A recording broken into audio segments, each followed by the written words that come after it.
Hey, I want to give you an overview of our elementary English adventure lesson plans that I just finished. It's grammar and writing games, so there's not a reason that learning has to be boring. Let me turn this around and show you. So the table of contents shows you that we've got 70 pages of ideas and suggestions. A description if you want to use that, if you are doing this for a group class and you'd like to advertise that. A suggested schedule of doing a 50-minute class once a week for these lesson plans. But again, this schedule is just suggested, and oh my goodness, it happens all the time that I'll start teaching a class and the kids will just have an absolute blast at one of the activities and just beg for more and more of it. And I kind of can't say no, so I don't want to stop learning when it's so much fun and review. And then you'll want to take note of some of the activities that they do that they especially like, because during the review weeks, I have room for you to review some of those activities. These are the topics that we'll cover: nouns, verbs, adjectives, adverbs, prepositions, quotation marks, subjects and predicates, run-on phrases, complete sentences, and we'll cover those over the variety of the weeks. There's 7 different songs with their links and lyrics, and all of those help for specific parts of those grammar activities. Here are long-term activities. These are not specifically written into the lesson plans, but it's just ideas of things that you can do that would either make the lesson plans take more than an hour, or maybe you would meet more than once a week, or if you're doing it at home, you could do these a little bit each day. Some of the ideas are to collect misspelled words over the course of the year and have a year-end spelling bee with awards.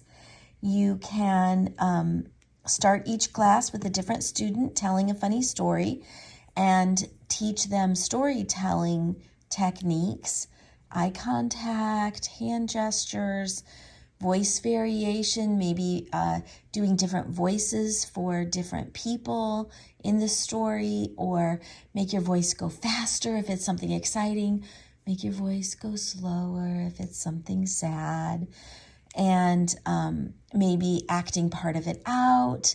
You could do just so many different things with storytelling, and it really does help the kids with their language acquisition to be able to speak it and do it, physically do it, rather than just talking about it. It really makes those lessons come to life.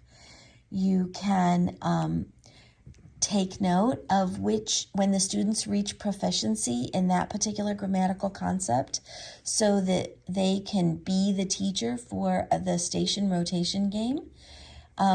You can give out nature journals at the start of class and have kids throughout the week draw and describe in writing what they're seeing that week in their nature journals. Maybe their storytelling can be centered around their nature journals, and that way they can have something in their hand that's tangible to read. There's games, so many games. Let's see, I've got 11, 12, 16, 22, but even within those 22, there's variations and suggestions and alternates. So a ton of different games are included in the lesson plans. Then writing activities are included. I have writing activities listed by things to be done by individuals, activities that can be done in pairs, activities that can be done in groups of 3 to 4, and then a multitude of more activities, more writing activities that I wasn't able to include in the lesson plans, but that are just super fun. Then I've even got a link to a website that I didn't utilize for these lesson plans, but I had in reserve in case I needed to, and she just has fantastic ideas on the link of this unlikely homeschooler. Then I've got suggestions for homework that you can send home. Each time the kids can memorize the song, all the lyrics to a song completely, then maybe they get a prize from the prize box. You'll have to keep track of who's already gotten a prize and who hasn't, but then you can ask them to bring a paragraph or a sentence, a piece of writing that they've written at home to the class and share it with the class. It's not anything that you would grade, but you could suggest one thing to for the kids to improve on in their writing each week for their homework. And it's just such a great way to not discourage kids by marking their papers down, but to encourage them of, oh, you're doing such a great job. I know that you're going to do even better next week. Here's a suggestion of things that you can incorporate to make your writing even better. And then we go into the individual weeks of the lesson plans. I hope that overview helps you decide to download these free homeschool lesson plans and incorporate them for your children, because there's not a reason that learning has to be boring. This is fun stuff. So we should act and make it fun stuff so the kids get all of the fun learning out of it. Okay, thanks. Bye.